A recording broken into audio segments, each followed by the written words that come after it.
Bonsoir à tous, bienvenue dans ce journal. La CENI, Commission électorale nationale indépendante, est à la fin de sa mandature. Seulement encore 4 mois pour que l'année 2023 s'éclipse.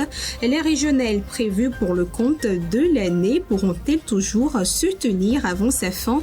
Des partis politiques se le demandent, mais dans cette édition, nous vous proposons une analyse de la situation.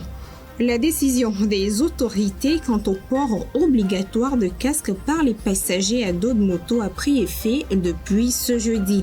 La circulation est donc interdite aux passagers hors la loi. Nous ferons un retour sur les images. Dans l'actualité à l'international, le chef de la junte nigérienne met en garde contre toute intervention militaire dans son pays. Ce dernier a annoncé pour les 30 jours à venir un dialogue national dont les détails sont à suivre dans ce journal.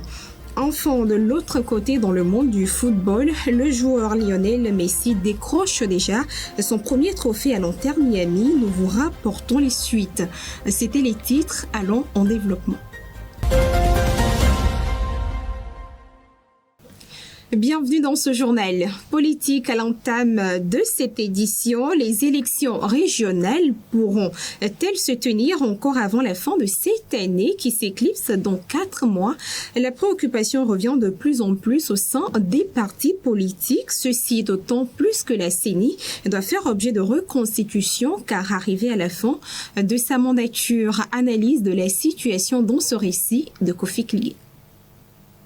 L'actuelle Commission électorale nationale indépendante CENI continuera-t-elle sa mission jusqu'aux élections régionales? La question revient de plus en plus dans les débats au sein des partis politiques, surtout ceux de l'opposition. En effet, l'actuelle CENI est arrivée au terme de son mandat depuis avril 2023. Selon le code électoral en vigueur en République togolaise et en son article 19, les membres de la CENI sont nommés pour un mandat d'1 an renouvelable. La loi précise cependant que ceux-ci restent en fonction jusqu'à la mise en place d'une nouvelle CENI.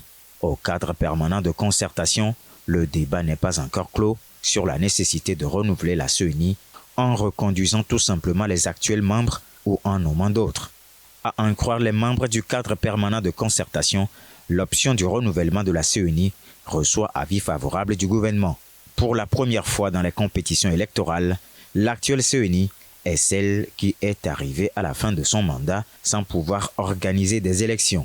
La grande interrogation est de savoir si le gouvernement peut arriver à renouveler la CENI, à l'installer, qu'elle organise les élections et les proclame avant le 31 décembre. Difficile à répondre. Pour certains analystes, les élections régionales ont une forte chance de tomber en 2024. Nous restons toujours dans la catégorie politique. Nombreux sont ces prisonniers à être malades dans leurs cellules et certains dans le département du centre hospitalier universitaire de Lomé-Tokoin, désigné par Cabanon. La situation inquiète les organisations de défense des droits humains. Ils interpellent le président de la République pour une intervention dans le but de sauver la vie des concernés. L'état de santé de certains prisonniers inquiète les organisations de défense des droits de l'homme et celles de la société civile. Le cas de référence est celui du nommé Yaya Souleymani qui serait dans son 9e mois d'hospitalisation au service Cabanon du centre hospitalier universitaire de Lomé-Tokoin. Selon les OSC, M. Souleymani a été éloigné de sa famille depuis bientôt 5 ans. Malgré les demandes de mise en liberté provisoire soutenues par des documents médicaux délivrés par des médecins d'État, le rejet de ces demandes a été simplement systématique. Qu'il s'agisse des doyens des juges d'instruction ou ceux de la chambre d'accusation de la cour d'appel de Lomé, nul n'est arrivé à accorder aux détenus malades une liberté provisoire. Selon le président de l'association des victimes contre la torture au Togo, Asvito, d'après la même organisation, malgré l'état de santé du prévenu, aucune disposition n'a été prise par les magistrats instructeurs pour soulager ses peines. Les responsables de l'Asvito estiment que cette situation est la même chez toutes les familles des détenus dans les affaires politiques. L'association interpelle le président de la République à agir dans le cas des prisonniers malades. Ça parle à présent télécommunications, les prestations de services ainsi que les tarifs des différents opérateurs de téléphonie mobile restent diversement appréciés au sein de la population. Des statistiques ont été rendues officielles par l'ARCEP suite à une enquête et nous vous proposons le rapport.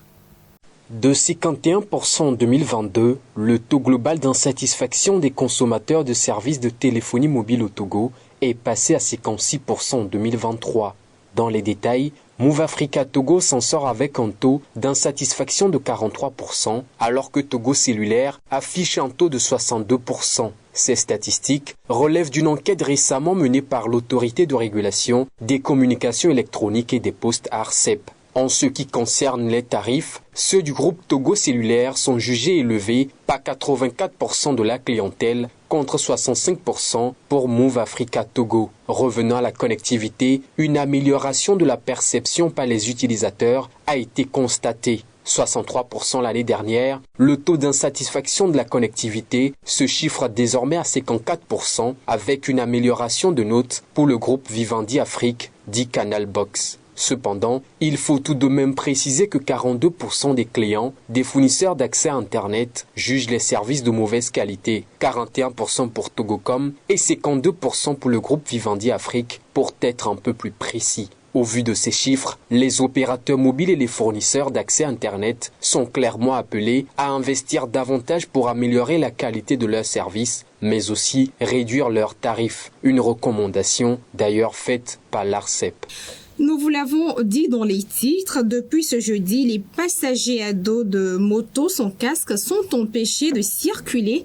Dans la capitale, les agents de force de sécurité sont positionnés au carrefour pour surveiller et assurer le respect strict de cette nouvelle disposition. Bernard Canvi et Alain Akoutia. Depuis ce jeudi, les passagers devront désormais mettre un casque de protection en circulation sur les engins à deux roues au même titre que les conducteurs. En effet, la mesure évoquée il y a quelques semaines est officiellement entrée en vigueur. Le constat est réel sur plusieurs boulevards et rues de la ville de Lomé où les agents de sécurité déployés contrôlent et interpellent tous les passagers des engins à deux roues qui n'ont pas de casque. Ce matin, les autorités nous ont interpellés pour dire que les clients aussi doivent porter casque obligatoire. Donc, il nous a arrêtés, il nous a sensibilisés pour 30 minutes et après il nous a dit de partir. Que ça doit prendre en vigueur lundi prochain. Que si tu as remarqué un client et il n'a pas porté casque, donc tu auras des sanctions. Ils nous arrêtent pour nous demander, pour nous exiger à ce que nos clients portent des casques. Bon, je ne sais pas quoi. C'est à nous, ils font le mal en fait. Le client, il descend de la moto et puis il part. Mais toi, moi qui ai pris la moto sous campé, je suis obligé d'amener l'argent au propriétaire. Si on nous demande, tel que l'agent de sécurité nous dise que d'exiger, si quelqu'un ne porte pas le casque, de passer le laisser. Quand est-ce que toi, tu vas trouver l'argent de la moto et ramener quelque chose à la maison? La mesure a démarré au grand déplaisir de certains passagers. Il y a des maladies qui circulent. Il n'est pas possible de partager un même casque avec tous les clients. Tout le monde a peur des maladies.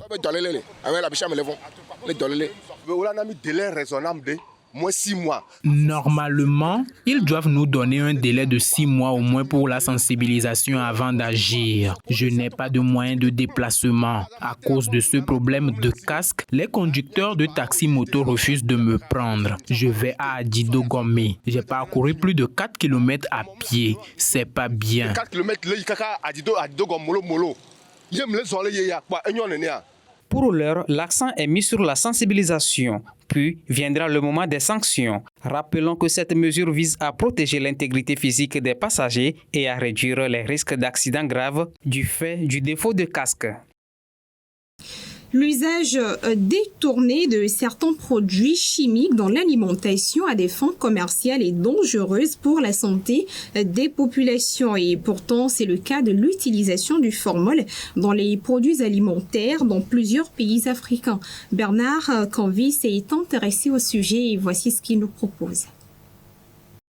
Plusieurs aliments vendus sur les marchés africains et togolais en particulier font souvent l'objet d'une fraude alimentaire dont peu de gens sont informés. En exemple, plus souvent utilisé pour embaumer et conserver les cadavres dans les morgues, le formol est également employé par certains bouchers pour rallonger la durée de conservation de la viande qu'ils n'ont pas pu écouler. Aussi, la pratique est adoptée par beaucoup de vendeuses. Cela consiste en effet à utiliser du formol à la place du sucre pour rendre sucrés des boissons et autres aliments, à l'instar des jus de fruits, des amuse-gueules, des gâteaux et même de la bouillie. Face à cette situation illégale et abusive, la santé des populations est mise à mal, autrement dit, une menace croissante pour la santé publique.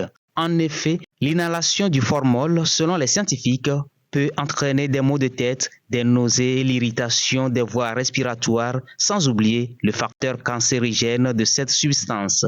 Sa consommation à une très grande quantité peut aussi conduire à la mort. Cette pratique dangereuse et illégale dans nos pays doit susciter l'indignation car il s'agit de la mauvaise foi des acteurs qui sont à la recherche abusive du bénéfice. Face à cette pratique, les autorités de la police sanitaire, les associations de défense des consommateurs et tous les responsables impliqués dans le contrôle de qualité des aliments doivent donc se réveiller et agir pour garantir aux consommateurs le minimum de sécurité.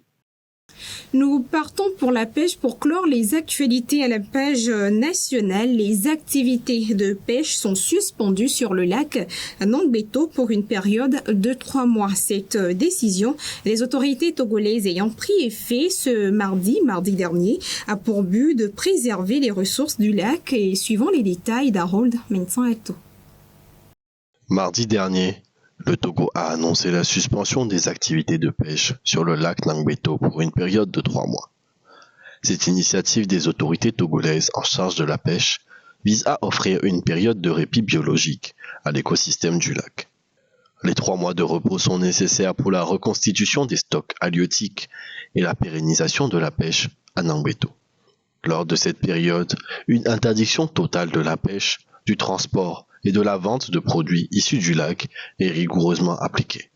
Le Togo a mis en place des mesures strictes pour garantir le respect de cette interdiction et toute infraction à ces règles expose les contrevenants à des sanctions prévues par la loi.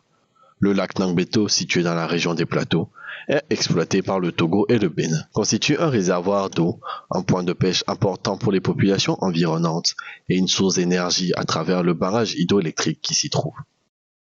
Place à l'actualité internationale. Au Niger, le chef de la junte a affirmé ce samedi que la transition en cours ne durera pas plus de 3 ans. En dehors de la mise en garde contre toute agression étrangère contre son pays, dont il a fait part dans son discours, il a également communiqué le démarrage d'un dialogue national. Mais pour quelles raisons? Suivez-les dans le reportage qui suit. Le nouvel homme fort du Niger, le général Abdourahmane Tiani, arrivé au pouvoir par un coup d'État, a assuré samedi soir que la période de transition ne pourrait pas excéder 3 ans, tout en mettant en garde les pays étrangers contre une intervention militaire visant son pays. En somme, ni le Conseil national pour la sauvegarde de la patrie, ni le peuple nigérien ne veulent d'une guerre et demeurent ouverts au dialogue. Mais qu'on nous comprenne bien, si une agression devait être entreprise contre nous, elle ne sera pas la promenade de santé à laquelle certains croient. Dans ce discours d'une douzaine de minutes, le général Tiani a annoncé le lancement d'un dialogue national sur 30 jours, au cours desquels seront formulées des propositions concrètes qui permettront de poser les fondements d'une nouvelle vie constitutionnelle. Dans ce cadre, les forces vives qui y seront conviées s'attelleront dans un délai de 30 jours à formuler des propositions concrètes devant conduire 1. À définir les principes fondamentaux devant régir notre transition. 2. À définir la priorité de la transition dont la durée ne saurait aller au-delà de 3 ans. Cette allocution intervient après la visite plus tôt dans la journée d'une délégation de la Communauté économique des États d'Afrique de l'Ouest afin de chercher une solution pacifique à la crise. Nous remontons en Libye et l'information selon laquelle la Libye aurait cédé son port civil en tant que base militaire vient d'être officiellement démentie. L'information a été fermement démentie par le porte-parole du gouvernement, Mohamed Maouda, alors que les habitants, eux, pensent que l'État aurait procédé à la concession du port à des fins au profit de la Turquie à des fins militaires. Les précisions dans ce reportage.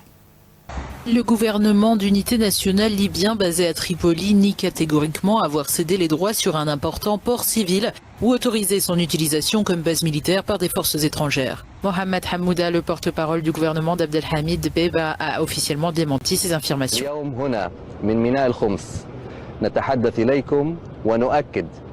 Aujourd'hui, ici, depuis le port d'Al-Khoms, nous nous adressons à vous pour vous confirmer que toutes ces informations qui circulent autour de la concession de l'État libyen ou de l'attribution ou même de la mention de l'utilisation du port d'Al-Khoms pour des bases militaires étrangères sont mensongères et infondées.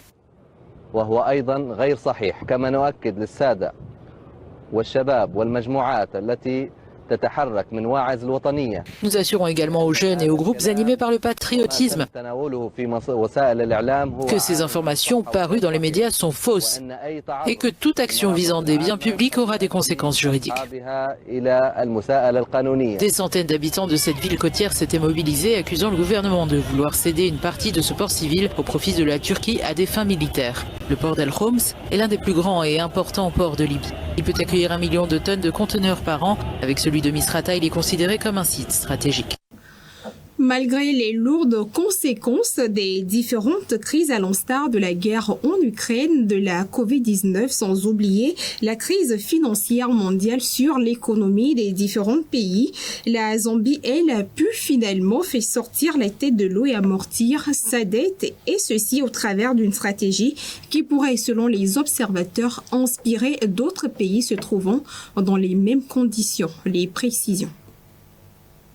La Zambie est parvenue à un accord permettant la restructuration de sa dette de 6,3 milliards de dollars, détenue notamment par l'Inde, la Chine et l'Arabie saoudite. Ce modus vivendi prévoit un rééchelonnement de l'ardoise zambienne sur plus de 20 ans, avec une période de grâce de 3 ans pendant laquelle seuls les intérêts sont dus. Il a été obtenu au titre du cadre commun pour le traitement de la dette, soutenu par le G20. Cet accord permet au Tchad, à l'Éthiopie et au Ghana de garder espoir. Ces pays attendent toujours en effet l'allègement de leurs dettes au titre de ce même mécanisme. Il s'agit d'une percée grâce à la façon dont la structure de l'accord a été élaborée. J'ai hâte de codifier la Zambie et de l'utiliser comme modèle pour d'autres pays. En mai dernier, le Ghana a conclu un programme triennal de 3 milliards de dollars avec le FMI dans le but de réduire le fardeau de sa dette. Bien que les créances jouent un rôle clé dans le financement du développement et de la croissance économique, les pays africains ont toujours eu du mal à gérer leurs obligations en matière de service de la dette. En novembre 2022, le FMI et la Banque mondiale considéraient que 22 pays du continent à faible revenu étaient en situation de surendettement ou présentaient un risque élevé de surendettement. Il est donc important de s'attaquer à ce fardeau qui entrave la capacité des pays africains à faire face aux défis tels que le changement climatique. La dette réduit par ailleurs les chances d'accès au marché financier. Et sport pour clore cette édition, joueur au palmarès le plus bourré de l'histoire, c'est ce que devient Lionel Messi grâce à son trophée qu'il vient de décrocher à l'Inter Miami. Le champion aura réussi à enregistrer ce 10e exploit juste au bout d'1 mois. Il n'a fallu qu'1 mois à Lionel Messi pour décrocher un premier trophée avec l'Inter Miami. Samedi soir, la franchise qui appartient à David Beckham s'est imposée à l'issue d'une séance de tir au but face à Nashville lors de la 3e édition de la Leagues Cup, une compétition organisée par la Major League Soccer et la fédération mexicaine. Grâce à ce titre, Lionel Messi devient le joueur le plus titré de l'histoire avec 44 trophées, dépassant désormais d'une unité son ancien coéquipier Dani Alves. C'est la 7e rencontre que dispute Lionel Messi avec l'Inter Miami, marquant à chaque reprise. Meilleur buteur du tournoi, Lionel Messi a été désigné aussi meilleur joueur de la compétition. Au moment de soulever ce trophée, le premier dans l'histoire du club créé en 2018, l'ancien joueur du PSG a donné symboliquement le brassard à l'ancien capitaine de Entrée, Yedlin. Voilà, c'est la fin de ce journal. Merci de votre fidélité. Excellente soirée à tous.